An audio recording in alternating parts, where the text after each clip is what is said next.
Hello students, welcome to my YouTube channel. हम लोग आपके लिए एक नई सीरीज लेके आए हैं। उसके अंदर क्या करेंगे, अपन सीएसआईआर की पीवाईक्यू सॉल्व करेंगे डेली बेसिस पर।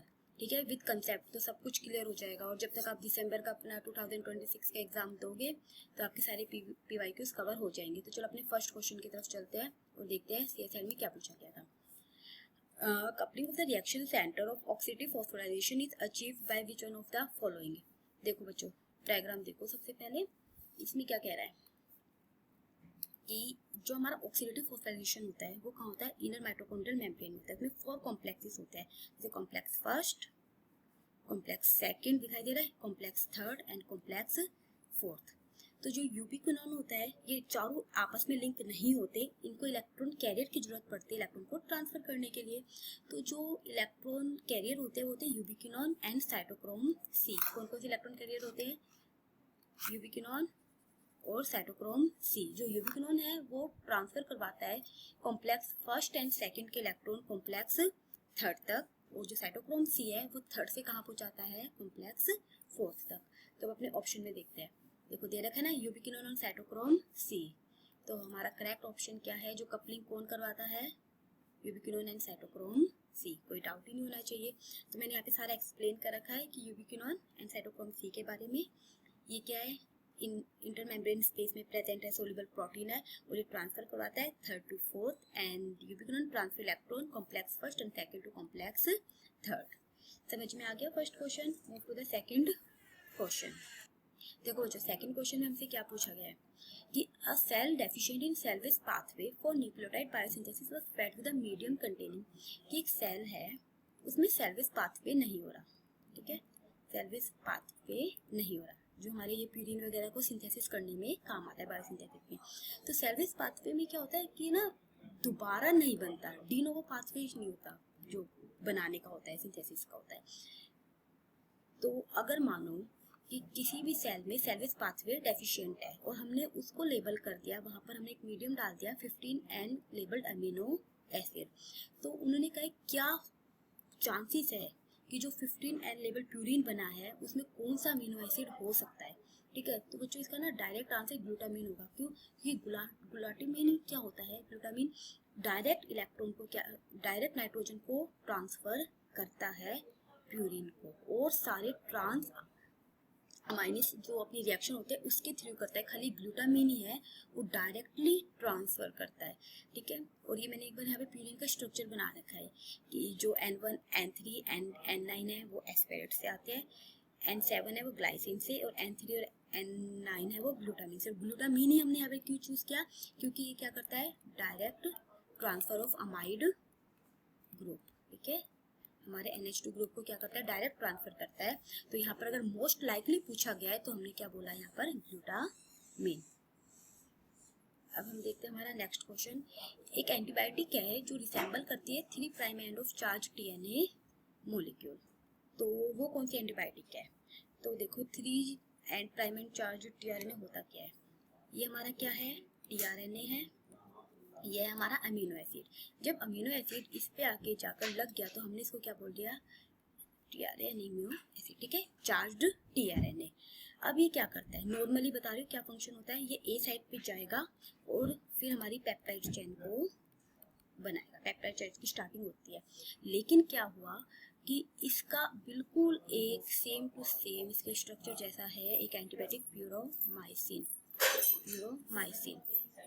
प्यूरोमाइसिन में क्या होता है, वो बिल्कुल जो चार्ज DNA होता है, चार्ज्ड tRNA जिसपे अमीनो एसिड कनेक्ट है, बिल्कुल उसके जैसा दिखाई देता है, उसकी मिमिक करता है। तो इससे क्या होता है कि वो ए साइड पे जाके कनेक्ट होएगा, ए साइड से में करेगा तो वो पेप्टाइडल ट्रांसफर रिएक्शन भी करेगा जो पी साइड तक अमीनो एसिड को ट्रांसफर करवाती है। फिर हमारी चैन बन जाएगी, पेप्टाइड प्यूरोमाइसिन बॉन्ड बन जाएगा। यहाँ पे हमारा होना चाहिए चार्ज tRNA, उसकी जगह क्या है, प्यूरोमाइसिन, और चैन वहीं की वहीं टर्मिनेट हो जाएगी, प्रीमेच्योर टर्मिनेट हो जाएगी, जिसके कारण आगे की रिएक्शन, आगे की जो हमारी पेप्टाइड फॉर्मेशन है वो नहीं होगी। मतलब इसकी जगह क्या आ जाएगा, पूरा प्यूरोमाइसिन। समझ में आया। तो मूव करते हैं नेक्स्ट क्वेश्चन पे। Which of the following is not a cell adhesion protein. कौन सा इसके अंदर सेल एडेशन प्रोटीन है, कैड्रिन, सिलेक्टिन, इम्यूनोग्लोबिन और लैमिनिन। देखो बच्चों, जो लैमिनिन है वो क्या एक एक्स्ट्रा सेलुलर मेम्ब्रेन प्रोटीन है, जो हमारी बेसमेंट मेम्ब्रेन है वहाँ पे प्रेजेंट होता है और ये उसको ऑर्गेनाइजेशन करवाने में हेल्प करवाता है, उसको सपोर्ट करवाता है और एक लिगेंड की तरह भी काम करता है। और बाकी क्या है सारे सेल एडेशन प्रोटीन है, ये कैल्शियम डिपेंडेंट है, ये immediate glucoside rolling and adhesion में काम करता है और इसमें जो आईजी सुपर फैमिली उसमें तो बहुत सारे सेल एडेशन इन्वॉल्व होते हैं। तो समझ में आ गया इसमें डायरेक्ट आंसर क्या आएगा, laminin. Move to the next question. देखो बच्चों इसमें क्या पूछा गया है, ये बहुत अच्छा क्वेश्चन है, बायोकेमिस्ट्री का अपना क्वेश्चन आया हुआ है, न्यूमेरिकल बेस क्वेश्चन है। The ionic strength of 0.2 molar Na2HPO4 sodium hydrophosphate solution will be, क्या होगी आयोनिक स्ट्रेंथ। तो इसका एक बहुत प्यारा सा फॉर्मूला है, देखो उस प्यारे से फॉर्मूले को देखते हैं। किसी भी कीड़े में आयोनिक स्ट्रेंथ निकालनी होती है तो उसका फॉर्मूला आता है 1/2 summation of concentration of ion and charge on ion उसका स्केयर। ठीक है, अब यहाँ पे कंसंट्रेशन ऑफ आयन कैसे निकालेंगे, हमारे पास दो मॉलिक्यूल है, एक तो क्या है सोडियम, उस पर क्या चार्ज होता है +1 और इस पर क्या है -2।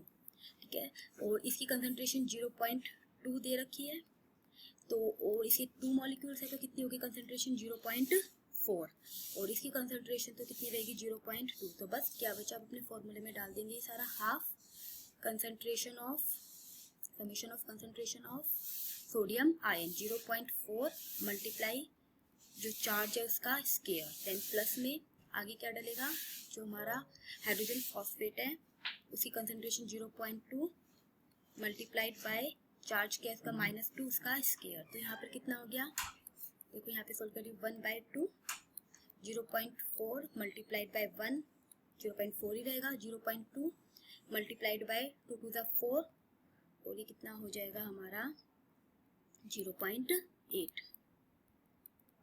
ठीक है, तो टोटल कितना हुआ 1/2 और ये कितना हो गया 1/2 और ब्रैकेट में 1.2, दोनों को डिवाइड करेंगे तो कितना आ जाएगा 0.6 मोलर। समझ में आया 0.6 मोलर। तो बस आपको ये फॉर्मूला ध्यान रखना है, सिंपल सी बात है। चलो अब अपने नेक्स्ट क्वेश्चन पे मूव करते हैं। इसमें क्या कह रखा है, देखो It takes 40 minutes for a typical E. coli to complete a replicate chromosome simultaneously to going replication. 20 minutes of a fresh round of replication complete before the cell division. What would be the generation time of E. coli? देखो आपको मैं simple language में समझाती हूँ। ये बस इन्होंने कह रखा है कि एक E. coli को कंप्लीट रेप्लिकेशन में 40 मिनट्स लगते हैं। मान लो एक ये है, एक ये है, एक ये, ठीक है, पहले में 20 आ रहा है समझिए, मतलब जो न्यू स्टार्ट करती है, न्यू स्टार्ट में 20 लगे, देन वो रेप्लिकेट हो रहे तो कितने लग रहे 20, तो टोटल कितना हो गया 40।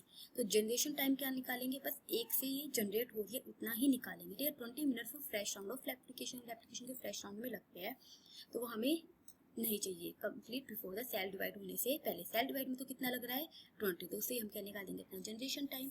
तो देखो यहाँ पे आप लोगों को दिखाई दे रहा है क्या कह रखा है, given 20 minutes for a fresh replication and already completed before division cell, वो उसको ओवरलैप करेगी, वो हमें पहले वाला देखना ही नहीं है। तो टोटल टाइम कितना लग रहा है 40 और ओवरलैपिंग का टाइम कितना है, जो फ्रेश स्टार्ट के लिए ले रहे हैं 20, तो जनरेशन टाइम दोनों को माइनस करेंगे तो कितना आ जाएगा 20। तो जो इसका करेक्ट आंसर है वो क्या है 20 मिनट्स।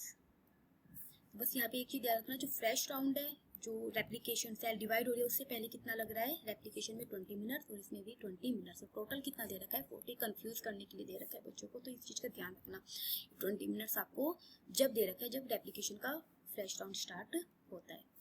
27 क्वेश्चन में क्या बताया गया है कि enzyme accelerated a reaction by which one of the following strategy, जो एंजाइम के द्वारा हमारी जो रिएक्शन है वो एक्सेलरेटेड होती है तो उसमें कौन सी स्ट्रेटजी बेस्ट है। देखो decreasing energy required for transition, बिल्कुल करेक्ट है, यही है कि जो ट्रांजिशन स्टेट है उसकी एनर्जी को डिक्रीज करती है। अभी हम देखेंगे कैसे। काइनेटिक एनर्जी पे कोई फर्क नहीं पड़ता, फ्री एनर्जी डिफरेंस पे भी कोई फर्क नहीं पड़ता, जो सबस्ट्रेट और प्रोडक्ट की जो एनर्जी है वो सेम ही रहेगी, ऐसा नहीं है सबस्ट्रेट और इसकी एनर्जी में कुछ फर्क पड़ेगा प्रोडक्ट की, और टर्नओवर नंबर में भी कोई भी फर्क नहीं पड़ता। तो अब देखो ट्रांजिशन स्टेट होता क्या है, देखो ये सबस्ट्रेट है, इसको प्रोडक्ट बनना है, एक्टिवेशन एनर्जी होती है जहाँ पर मान लो ये है हमारी ट्रांजिशन स्टेट। ठीक है, ट्रांजिशन स्टेट पे पहुँच के जो सबस्ट्रेट है, यहाँ पर क्या है एंजाइम और सबस्ट्रेट का कॉम्प्लेक्स, यहाँ पे खाली सबस्ट्रेट है, देन यहाँ पे क्या बन गया प्रोडक्ट। ठीक है, जब विद एंजाइम होता है तो जो ट्रांजिशन स्टेट है वो क्या हो जाती है, कम हो जाती है। उसकी जो एक्टिवेशन एनर्जी है वो क्या हो जाती है, कम हो जाती है, जिसके कारण ट्रांजिशन स्टेट जल्दी अचीव हो जाएगी